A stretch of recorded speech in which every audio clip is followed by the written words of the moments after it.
¿Sabías que la mayoría de productores que empiezan el cultivo de tilapia cometen errores que les hacen perder mucho dinero y tiempo? Si quieres conocer los principales errores que cometen los productores, quédate en este video y te enseñaré mi experiencia de 15 años para que evites cometer esos errores que cometemos muchos al principio. Entonces te invito a que te quedes a ver el video. Bueno, entonces lo primero y más importante es el agua. ¿De dónde tomo yo el agua? ¿Todas las aguas sirven para piscicultura? Algunas de las respuestas más importantes es que no todas las aguas sirven para piscicultura, ya que algunas aguas vienen contaminadas. En este caso nosotros tenemos una quebrada que se llama Quebrada La Vega, y es una quebrada que muy pocas residencias arrojan sus aguas a esta fuente. Entonces es muy importante conocer, uno, de dónde tomo el agua, calidad de agua, si algunas viviendas o casas están depositando agua, sus desechos en estas aguas. Es muy importante conocer un poco el recorrido de la quebrada, ya que esto nos va a permitir conocer si el agua es de buena calidad. Si yo tengo equipos como oxímetro o medidor de parámetros como amonio, nitritos, nitratos, eso va a ser una gran ayuda antes de yo establecer mi producción piscícola.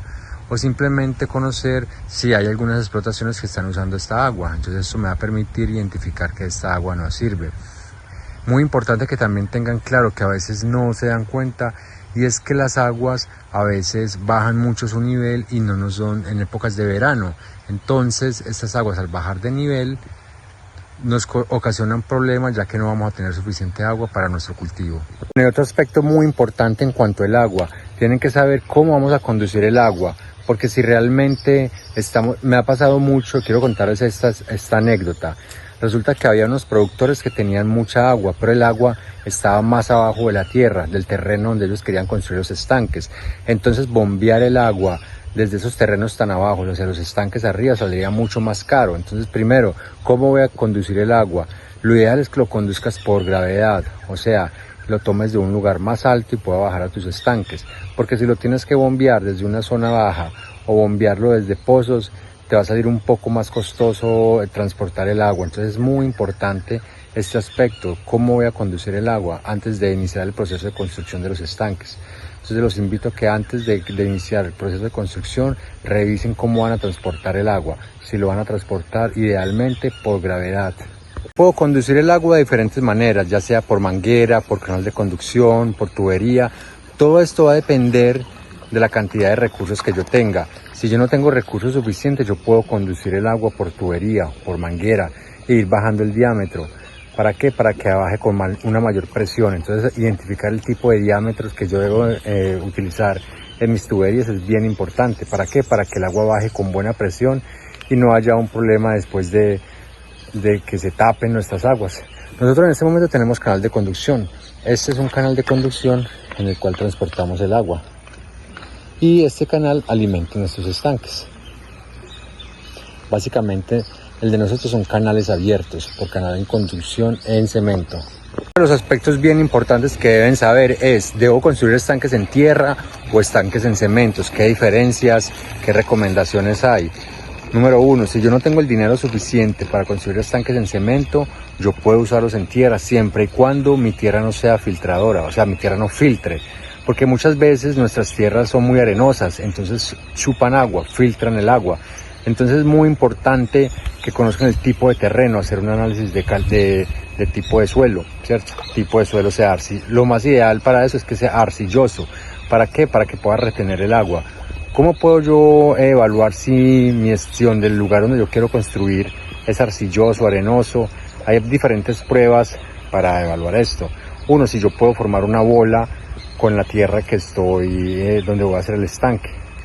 Dos, hacer un hueco más o menos de 60-70 centímetros y llenarlo, y posteriormente taparlo con hojas y esperar unos días, 2-3 días, a ver si el agua aún sigue ahí o si se filtró. Si el agua se filtró, entonces ahí sí toca hacer diferentes tratamientos. Puede ser empañetarlos con cemento, puede ser utilizar una geomembrana para evitar filtraciones, pero entonces ya es otro tipo de proceso. Pero si tu estanque donde tú estás no filtra, puedes usarlo perfectamente en tierra. Hay un mito que es que los estanques en tierra los animales toman cierto sabor a tierra. Eso es totalmente falso. Todo va a depender de la calidad del alimento que yo les dé. Nosotros tenemos estanques en tierra, como vemos acá. Este es un estanque que es completamente en tierra. y los animales están perfectamente. Si ellos reciben alimento concentrado, es totalmente falso que los animales tomen un sabor a tierra desde que yo esté alimentándolos con alimento concentrado. Lo que me facilita a mí estanques en concreto, con diferencia de la tierra, es el lavado. Para hacer un lavado en estanques en concreto es más fácil que hacer un lavado en estanques en tierra. Entonces, mitos, exactamente no afecta el sabor del animal, si es un agua en estanques en tierra o estanques en concreto. Aquí tenemos un estanque en tierra, pero en este otro espacio tenemos un estanque en concreto. La única diferencia es eso, que básicamente me va a permitir hacer un mejor lavado, un mejor manejo a la hora de yo hacer lavados. Importante que tengan claro, el fondo nunca va en cemento, lo ideal es que no lo hagan en cemento, lo ideal es que las paredes sean en concreto y el piso sea en gravilla. ¿Para qué? Para que haya un mejor lavado de nuestros estanques. No es recomendable pisos en cemento. Es importante que deben saber qué tamaño deben ser mis estanques. Realmente el tamaño tiene incidencia. Realmente estanques muy pequeños en lugares como Antioquia, que son bien fríos, a veces hay problemas con temperatura porque se enfrían y se calientan muy rápido, mientras que estanques un poco más grandes, de 10x5, son estanques que me permiten retener un poco mejor la temperatura. Recuerden que la tilapia es un pez que requiere temperaturas altas, entonces yo recomiendo estanques no muy pequeños. ¿Para qué? Para que haya una mejor retención de temperatura. Les recomiendo estanques principalmente, puede ser mínimo 10x5 como tenemos acá, o estanques más grandes. Todo va a depender de la cantidad de área que yo tenga y del recurso financiero que yo también tenga. Porque quiero comentarles, y que la gente comete mucho este error, es calcular la densidad de siembra. ¿Cuántos animales debo sembrar en mi estanque? Entonces van donde el vecino y el vecino les dice, para ese estanque puede con 500, con 1000 animales, cuando realmente no tienen un criterio técnico para definir esa densidad de siembra. Yo, como productor que llevo más de 15 años trabajando en el sector, les recomiendo, si tienen entradas de agua normales de 1/4, de media pulgada, no trabajen con más de 7 animales por metro cúbico. Se lo recomiendo, porque al trabajar con densidades más altas, los procesos se van a ralentizar muchísimo más. Si yo voy a tener una cosecha en 6 meses, cuando yo tengo unas densidades más altas, la cosecha no va a ser a los 6 meses, sino va a ser a los 8 meses. ¿Qué problemas también voy a encontrar? Voy a encontrar una desuniformidad muy grande, o sea, animales muy grandes, animales muy pequeños. A veces me preguntan, Juan, ¿por qué mis peces hay unos que se crecen mucho, otros que se quedan muy pequeños? Eso es calidad de la semilla. No precisamente es calidad de la semilla, muchas veces es por la densidad de siembra. Entonces ahí sí les hago la invitación, evalúen la densidad de siembra. Si ustedes solo tienen una entrada de agua de media pulgada o de 1/4, no trabajen con más de 7 animales por metro cúbico. Ya si tienen más agua, si tienen motores o sistemas de aireación, ya ese es otro cuento. Pero por ahora, si solo cuentan con un caudal de media pulgada, un poco más, no trabajen con densidades de más de 7 animales por metro cúbico. Un aspecto importante es la calidad de la semilla. Sí, muchas veces no sabemos dónde comprar semillas. Yo les recomiendo que la semilla que compren sea una semilla que tenga certificación mínimo del ICA, AUNAP, ya que esto le va a permitir que yo tenga una calidad de semilla adecuada. Entonces, antes de comprar la semilla, evalúen, pregunten qué permisos tienen, pregunten cuáles son los tipos, más o menos los reproductores que manejan, de dónde los han conseguido. ¿Por qué? Porque eso sí va a determinar también un poco la calidad de sus animales. Entonces, evalúen bien a quién le están comprando la semilla, pidan los permisos como Granja Biosegura del ICA, como permiso de cultivo de la UNAP, que es la Autoridad Nacional de Acuicultura y Pesca.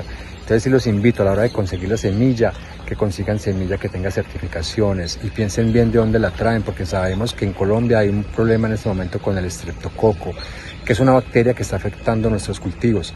En Antioquia aún no hemos tenido reportes de esta bacteria, pero sí les recomiendo que antes de traer semilla de otros lugares, evalúen muy bien de dónde la van a traer.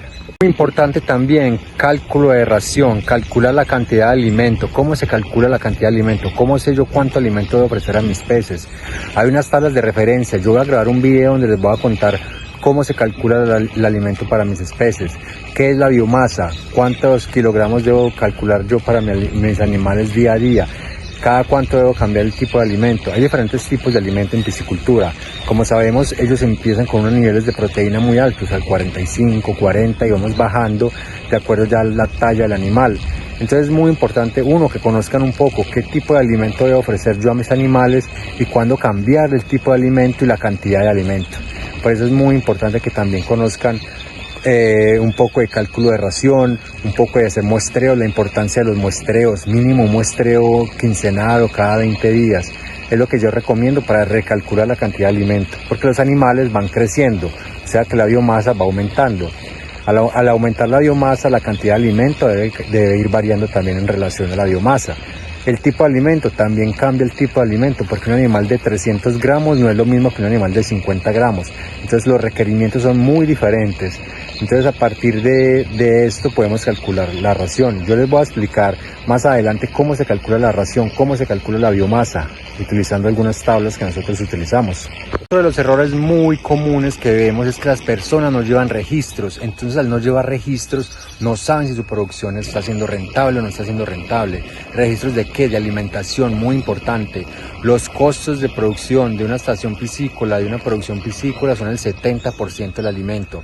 Si yo no tengo un registro de cuánto alimento estoy ofreciendo, si yo no tengo un registro de cuánto alimento me sobra en el día, estoy perdiendo, no sé si estoy siendo rentable o no estoy siendo rentable. Entonces yo los invito a que empiecen a llevar registros, es muy importante. El productor colombiano nos falta mucho en cuanto a registros, no sabemos llevar registros, no llevamos registros, entonces no sabemos si nuestra producción es realmente rentable, cuánto estoy generando de ingresos, cuál es la conversión alimenticia.